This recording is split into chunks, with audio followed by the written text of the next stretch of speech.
Amigas, amigos, ¿cómo están ustedes? Bienvenidos una vez más a este breve contacto a través de las redes de infocifrastv.com, todos sus canales de expresión, todos sus canales de redes, como son El Gigante en las redes, infocifrastv.com, Premio Municipal de Periodismo Digital, año 2019, 2020, 2021.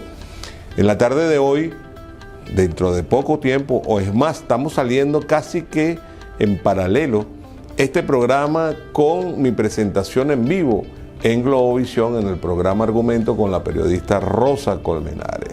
Me han pedido muchos, me han escrito que por favor adelante un poco la información, de manera pues que esto es lo que podemos hacer. Sale en paralelo este contacto breve de Infocifras TV con el programa Argumento por Globovisión. Eso va a ser a las 5 de la tarde en vivo hoy lunes. Y luego a las 11 hay una reposición de ese programa en Globovisión. Sin embargo, nosotros vamos a tener colgado en nuestra página web infocifrastv.com nuestro programa, y a través de nuestros canales en redes, InfoTV en YouTube, el canal Infocifras TV en Facebook y nuestro canal de @García Víctor Piso M en Twitter. Dicho esto, ¿de qué voy a conversar hoy? Hoy voy a hablar de las relaciones bilaterales, las relaciones binacionales entre Colombia y Venezuela. Hay mucho ruido, hay algún temor con relación a la ascensión del presidente Petro, porque es el primer presidente de izquierda que asume en Colombia la primera magistratura.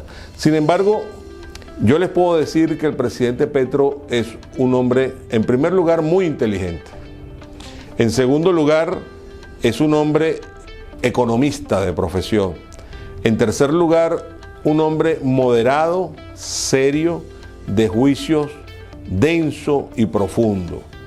¿Y por qué yo digo esto? Porque yo conozco al presidente Gustavo Petro. Lo conozco desde el año 1985, siendo yo presidente de la Fundación Juventud Bolivariana de Venezuela. Gustavo Petro formó parte de algo que se llamaba la Coordinadora Guerrillera Simón Bolívar, que vino a Venezuela en más de una oportunidad, y esa Coordinadora Guerrillera Simón Bolívar, que inició en el año 1985, estuvo integrada por la FARC, las Fuerzas Armadas Revolucionarias de Colombia, el Ejército de Liberación Nacional, ELN, el M-19, del cual formó parte el actual presidente Gustavo Petro, y otros movimientos de izquierda. ¿Cuál era la idea? La idea era lograr una alianza de la izquierda en Colombia para hacer una opción de poder en Colombia lejos de las armas. Esa era la intención de esa coordinadora guerrillera Simón Bolívar. Eso tuvo vigencia desde el año 1985 hasta el año 1990. ¿Y por qué finalizó la coordinadora guerrillera Simón Bolívar? Por desavenencias, por divisiones, por enfrentamientos entre la FARC y el ELN. Más o menos parecido a lo que pasó ahorita, hace un año, cuando se firmó el acuerdo de paz en Colombia, que el ELN no quiso estar presente. Bueno, más o menos en aquella oportunidad fue lo mismo. Ahora, hablemos de Petro, que es lo que yo quiero decirle. Luego vi al presidente Petro en el año 1984, en el año 85, que me tocó a mí representar a la Fundación Bolivariana y al Festival Mundial de la Juventud y los Estudiantes. Yo era presidente en ese entonces del Comité Preparatorio Internacional de la Juventud y los Estudiantes, que se realizó en el año 85 en Moscú, y me tocó venir a Colombia para instalar el Congreso de la Juventud Nacional de Colombia. Ahí estaba presente también el M-19 y estaba presente el actual presidente Gustavo Petro, quien tiene más o menos, yo diría que somos contemporáneos. Yo creo que Gustavo Petro tiene 63 años, creo que es del año 59 o del año 58, creo que es un año mayor que yo o un año menor que yo, pero estamos muy contemporáneos. De manera pues que yo puedo decirles que sé quién es Gustavo Petro, no es ningún improvisado. Y fíjense ustedes que una de las decisiones que acaba de tomar el presidente Petro en Colombia se puede observar por su gabinete. El gabinete ejecutivo del presidente Petro es un gabinete ejecutivo serio, sobre todo si observamos el gabinete económico que designó como ministro de Hacienda nada menos y nada más que al doctor Ocampo Gaviria. El doctor Ocampo Gaviria es un hombre que viene de la Universidad de Notre Dame, viene de la Universidad de Yale, viene de ser catedrático de la Universidad de Columbia, es un hombre conocido también a nivel internacional porque estuvo como secretario general del CELA. Y, o sea, es un hombre que mantiene y sabe de economía, un hombre pertinente para el cargo, y además de eso no viene de las filas de la izquierda, viene de las filas del liberalismo colombiano. Y Petro le entrega el Ministerio de Hacienda a este ministro colombiano que viene del liberalismo. Dicho esto, quiero entrar en materia. ¿Y en qué forma? Bueno, fíjense ustedes, el 80%, creo que el 89%, lo van a ver en unas láminas que le va a mostrar Héctor Fuenmayor, mi director en este momento, y que también se van a ver en Globovisión. El 80.9% de los venezolanos consideran que es necesario, urgente y pertinente el restablecimiento de las relaciones entre Colombia y Venezuela, las relaciones diplomáticas y comerciales. De manera pues que, ¿qué estamos esperando? Es necesario ya establecer las relaciones bilaterales entre Colombia y Venezuela. Apenas un 15.5% dice que no, y un 4.5% no contestó. La investigación se hizo en 1.030 venezolanos que fueron consultados en el mes de agosto por SECA Consultores, compañía anónima número 1 en bancos y seguros, quien está cumpliendo 27 años, fundada en el año 1995 hasta el año 2022, son 27 años haciendo investigación de mercado, investigación de opinión pública. Esto es una empresa sumamente seria. Un dato adicional, el comercio binacional entre Colombia y Venezuela está moviendo en este momento algo así como 302 millones de dólares. En este momento. Pero si se restablece la economía, hay aspiraciones de que ese movimiento, ese comercio, esa cantidad de dinero suba a 1.302 millones de dólares para finales de año. Es decir, que las relaciones con Colombia de aquí a diciembre pudieran estar montadas en más o menos unos 1.300, 1.400 millones de dólares. ¿Qué quiere decir esto? Que si nosotros tomamos como referencia el flujo de dólares que se movían en la economía binacional entre Colombia y Venezuela hace 10 años, cuando se rompieron las relaciones comerciales y diplomáticas y comenzó el problema con Colombia y Venezuela, mejor dicho, problema no, un problema entre el presidente de Venezuela y el presidente de Colombia, y luego el presidente de Venezuela y el presidente de Colombia, y eso se continuó hasta hoy que llegó el presidente Petro y ha anunciado que van a volver las relaciones comerciales. Bueno, aquel comercio en aquella época era de 7.000 millones de dólares. Imagínense ustedes, hace 10 años el comercio binacional entre Colombia y Venezuela movía 7.000 millones de dólares. Ya regreso con más de este pequeño informe que le estoy presentando a todos los venezolanos y a los colombianos para que sepan cómo se está moviendo la economía binacional y cómo se está moviendo el contexto económico en América Latina. Este trabajo interesante que realizó SECA Consultores, compañía anónima, 27 años haciendo investigación de mercado, investigación financiera, haciendo investigación de opinión pública, número 1 en bancos y seguros en el país. Y ya estamos también a nivel internacional haciendo algunos trabajos de información. Quiero decirles lo siguiente, el comercio binacional Colombia-Venezuela, ¿cómo está marchando? Marcha de la siguiente manera. Es importante que ustedes sepan que más de 200 empresas de Venezuela y Colombia están interesadas en este momento en restablecer sus producciones, sus negocios, sus industrias, sus empresas, tanto en territorio colombiano como en territorio venezolano. Eso es más de 200 empresas. Y en Colombia, ya con el anuncio de la apertura diplomática, el restablecimiento de relaciones diplomáticas entre Colombia y Venezuela, hecha por el presidente Petro y el presidente Nicolás Maduro, quiero decirle que muchas empresas colombianas, podemos estar hablando de Avianca, puedo hablarle de Traslatan, puedo hablarle de Colombina, y pare usted de contar, son ya como más de una docena de empresas que han manifestado que quieren establecerse en Venezuela. Además de, por ejemplo, Mario Hernández, que es la empresa, digamos que el portaestandarte de las carteras del cuero colombiano a nivel internacional. Mario Hernández tiene establecido en Venezuela 25 años. Mario Hernández, bueno, pasó las de Caín durante la crisis económica y la falta de relaciones entre Venezuela y Colombia. Sin embargo, en la peor época de las relaciones diplomáticas y en la peor época de la economía venezolana, Mario Hernández, sus ventas bajaron solamente un 15%. Digo solamente porque otras empresas tuvieron que irse del país, pero Mario Hernández se mantuvo en Venezuela y tiene más de 25, 35 sucursales en todo el país. Ese es el hombre de las carteras. Sin embargo, hay muchas empresas colombianas que quieren establecerse en el país. La otra es Ardor, que es una empresa venta de alimentos, alimentos procesados. Y hay otra empresa que tiene que ver con supermercados y este tipo de cosas, que también se quiere establecer en Venezuela.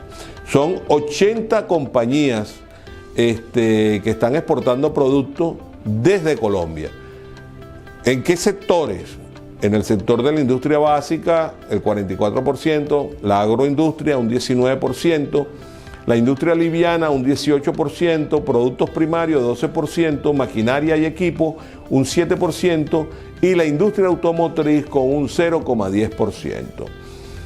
Repito, el comercio binacional entre Colombia y Venezuela en este momento está moviendo alrededor de 302 millones de dólares, pero se estima que para finales de este año 2022 se establezca la cifra de 1.300, 1.400 millones de dólares. Le voy a pedir a mi asistente Vicky Rojas que me cambie esta gráfica que tengo aquí a mi derecha por la próxima gráfica, la número 3. ¿Y qué vemos en la gráfica número 3? Bueno, aquí tenemos el contexto latinoamericano. Fíjense ustedes, el crecimiento económico se estima que es el 65% de la aspiración que tienen todos los latinoamericanos, que haya crecimiento económico. Un 64% establece que hayan empleos y un 53% responden que es necesario establecer la economía. ¿Para qué? Para combatir la inflación en un 53.3%. Entonces tenemos crecimiento económico el primero, 64%, generación de empleo el segundo, reducir la inflación y estabilizar la economía. Y ahí ustedes están viendo en las cámaras de Héctor Fuenmayor cómo está, por ejemplo, la lucha contra la inseguridad y el crimen y el narcotráfico, representa el 48% de la aspiración de los latinoamericanos, y la lucha contra la corrupción representa el 40% de la aspiración de los latinoamericanos. De manera pues que esto es bien interesante para ver el contexto en que se está moviendo la América Latina. Pasamos a la gráfica número 4, Vicky, por favor. Y en la gráfica número 4 vamos a encontrar que ahí tenemos el presidente electo de Colombia, Gustavo Petro. Existe una opinión polarizada sobre la elección de Gustavo Petro. Digamos que están bien parejas las opciones.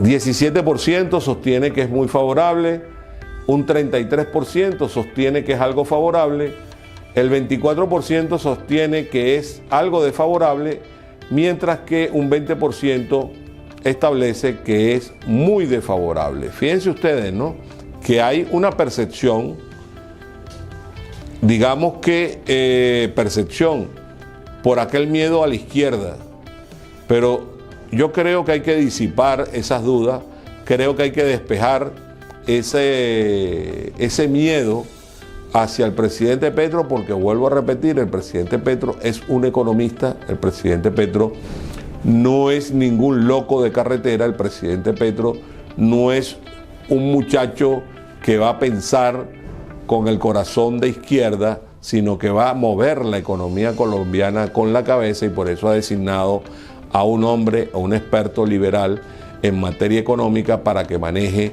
el Ministerio de Hacienda de Colombia. En el próximo espacio voy a hablarle y las recomendaciones de qué es lo que se debe hacer en la Venezuela actual dentro del contexto de la economía latinoamericana. Ya regresamos, amigos. Vale decir lo siguiente, es importante decir lo siguiente: un país que no tiene un plan económico, un país que no ha logrado llegar al restablecimiento de una economía global, no puede aspirar a mejores escenarios para sus connacionales. Esto lo digo por lo siguiente. Fíjense ustedes, la dolarización en Venezuela llegó de facto. Nadie, absolutamente nadie planificó la dolarización del mercado venezolano, del mercado de la moneda venezolana. Simplemente se impuso por la necesidad que teníamos los venezolanos de combatir la inflación. Y así llegó el dólar, se impuso y se quedó. ¿Estamos de acuerdo con este planteamiento? Llegamos prácticamente por la dolarización de facto, como yo la llamé en un programa de televisión. Ahora, ¿qué tenemos? Estamos llegando a ciertos niveles de mejoramiento económico por la vía de facto. También por la vía de que, la economía está mejorando, hay ciertos venezolanos que están regresando al país, no es mucha la cantidad, pero se establece que un 19%, más o menos unos 600.000 venezolanos han regresado al país. Otros establecen que es entre 600.000 a 1.200.000 venezolanos los que han regresado en los últimos 3 meses a Venezuela. Pero bueno, lo cierto es lo siguiente. Si el gobierno de Venezuela logra bajar la inflación, por cierto, la más alta del contexto latinoamericano, tenemos 3 dígitos de inflación en Venezuela, va a cerrar entre 135 y 154% la inflación del país durante el año 2022. En este momento anda como por 120 y pico, 125 creo que es el índice de inflación al momento que estamos hablando. El encaje legal se encuentra en un 75%, el más alto también dentro del contexto de la América Latina. Si no hay inversión privada, si no hay inversión internacional, si no se establece un fondo macroeconómico de inversión, de finanzas, no va a haber estabilidad financiera en el país. Lo vengo diciendo desde hace más de un año.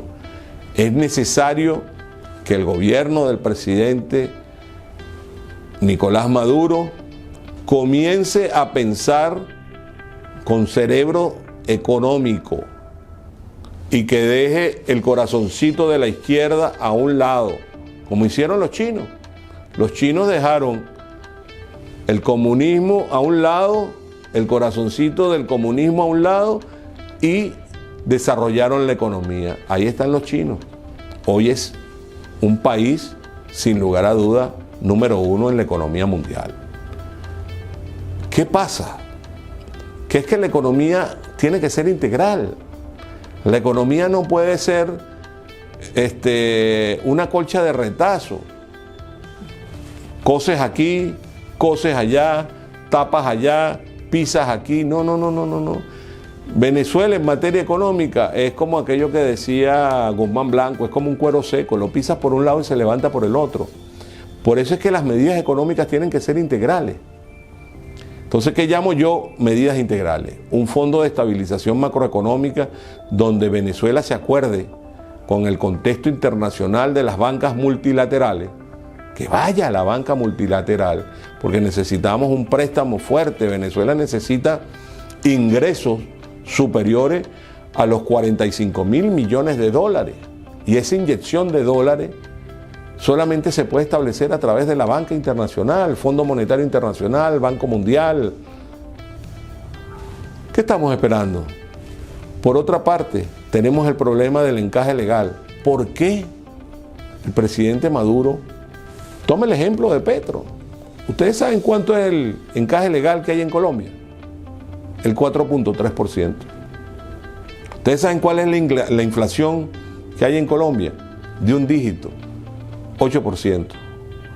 La inflación en Venezuela es el 125%, 150%. El encaje legal es del 75%. Así no puede establecerse una reanimación económica, así no puede haber motivación del aparato productivo nacional, y esas son las consecuencias que estamos viendo, que el país no termina de levantar desde el punto de vista económico. Yo soy Víctor Manuel García Hidalgo, editor presidente de Infocifrastv.com, CEO de Seca Consultores, compañía anónima. Me acompañan en estas grabaciones, como siempre, en estos programas, Héctor Fuenmayor en la dirección técnica, Melissa Rojas en la investigación, en la parte periodística, y me acompaña también mi asistente y diseñadora Vicky Rojas. Será hasta un próximo avance, y recuerden que este mismo programa está en Globovisión hoy a las 11, la reposición. Chao.